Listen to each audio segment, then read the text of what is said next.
રાજકોટ જિલ્લાના ધોરાજીમાં માવઠાનો માર ખેડૂતોને પાકોને ભારે નુકસાની વેઠવાનો વારો આવ્યો। રાજકોટ જિલ્લાના ધોરાજીના ફરેણી રોડ પરના ખેડૂતોને કમોસમી વરસાદ કમર તોડી નાખી અને માવઠાના મારથી ખેડૂતોના માથે પાકોને નુકસાની વેઠવાનો વારો આવ્યો। 4 દિવસથી સતત કમોસમી વરસાદ અને 4 દિવસથી સૂરજ ઉગ્યો નથી અને પોતાના ખેતરોમાં સોયાબીન, કપાસ, મગફળી જેવા પાકોને તડકો અને તાપની જરૂરિયાત હોય તે પણ મળતો નથી અને ભેજભર્યું વાતાવરણ સાથે કમોસમી વરસાદને કારણે પાકોનો ભારે નુકસાની થઈ રહી છે અને ખેડૂતો માટે માઠા પરિણામોથી ખેડૂતો ચિંતાતુર બન્યા છે। ધિરાણ અને વ્યાજે નાણાંનો વ્યવહાર કરી અને મોંઘા ભાવના બિયારણો અને જંતુનાશક દવાઓ છંટકાવ કરી અને પાકોનું વાવેતર કરવામાં આવ્યું હોય અને હમણાં વેકેશન બાદ પોતાના સંતાનોની સ્કૂલની ફી ભરવાની આવશે ત્યારે ખેડૂતોને પાકોમાં ભારે નુકસાની થતાં મોટી મુસીબત આવી પડી છે। કુદરતી આફતથી ઘેરાયેલ ખેડૂતો હવે નવું વાવેતર કરવું કે નહીં અને વાવેતર કરવા માટેના નાણાં પણ રહ્યા નથી ત્યારે ધોરાજીના ફરેણી રોડ પર ખેડૂતોની માઠી દશા બેઠી છે અને ખેડૂતો સરકાર કોઈપણ પ્રકારની સહાય ચૂકવવામાં આવે તેવી માંગ કરી રહ્યા છે। Alpesh Trivedi, news updates media, Rajkot. કેવી નુકસાની બા? બહુ જ નુકસાની થઈ છે। પેલા અમારે નુકસાની થઈ છે બા? આ કમોસમી વરસાદના હિસાબે નુકસાની ભારે થઈ ગઈ છે। હવે અમારે શું કરવું આમાં? ક્યાં પાકનું નુકસાન છે? મગફળી, સોયાબીન અને કપાસ બધી નુકસાની જ છે ચારે બાજુ। હવે અમારે શું પગલા લેવા એ કઈ ખબર નથી પડતી। તમે હવે સરકાર કઈ કરે તો થાય, હવે અમારાથી તો કઈ થાય એમ નથી। ખર્ચા કેવા છે? ખર્ચા 20,000 નો ખર્ચો થયો છે જગ્યાએ। હવે એ ખર્ચો અમારે ક્યાંથી પૂરવો? અમે ઉપાડી ઉધાર ઉસીના લઈને હગાવાલા પાસેથી લઈ લઈને અમે અમારું ભરણ પોષણ કરતા હોય, જમીનમાં નાખતા હોય। હવે અત્યારે અમારે ક્યાંથી કાઢવું બધું? શું તમારી અપેક્ષા છે? અમારે તો સરકાર સહાય કરી દે, શું કરે એ અમારે જોવાનું છે। હવે તમારું નામ અને વિગત? મારું નામ નિલેશભાઈ રામજીભાઈ ચવાડિયા, ગામ ધોરાજી।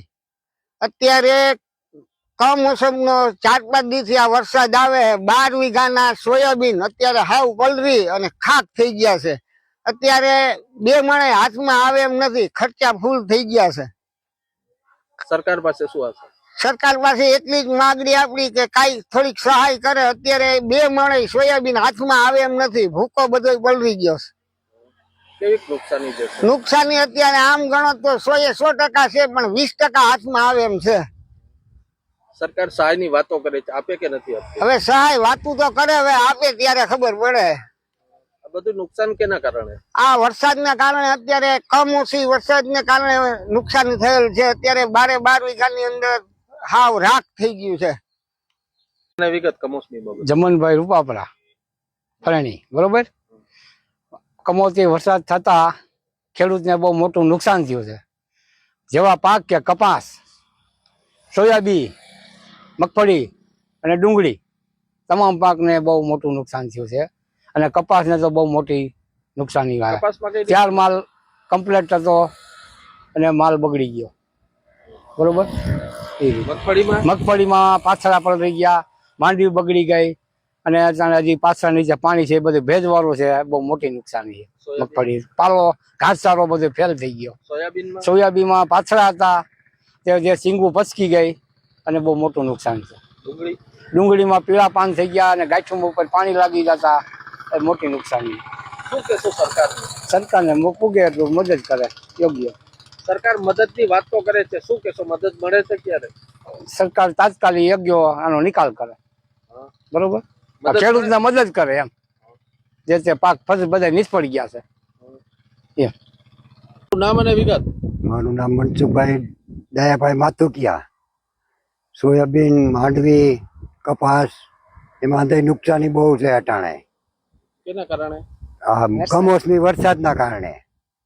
પછી હવે તાત્કાલિક સરકાર કહે છે કે અમે દેવું, કાંઈ દેતું નથી કોઈ। તાત્કાલિક સર્વે કરો અને તો જ આ રવિ પાકનું વાવેતર થાય। કેવી નુકસાની ગઈ? નુકસાની લગભગ જાજી 90% જેવું। ક્યાં ક્યાં પાકોમાં નુકસાની છે? મગફળી, કપાસ, સોયાબીન, ડુંગળી, અડદ। વીઘે કેટલો ખર્ચો હોય? વીઘે 20,000 થી 25,000 નો ખર્ચો હોય। અત્યારે શું હાથમાં આવશે? અત્યારે 50% નથી આવે એમ કાંઈ। હજી તો આ શું થાય કેને ખબર છે? વરસાદનો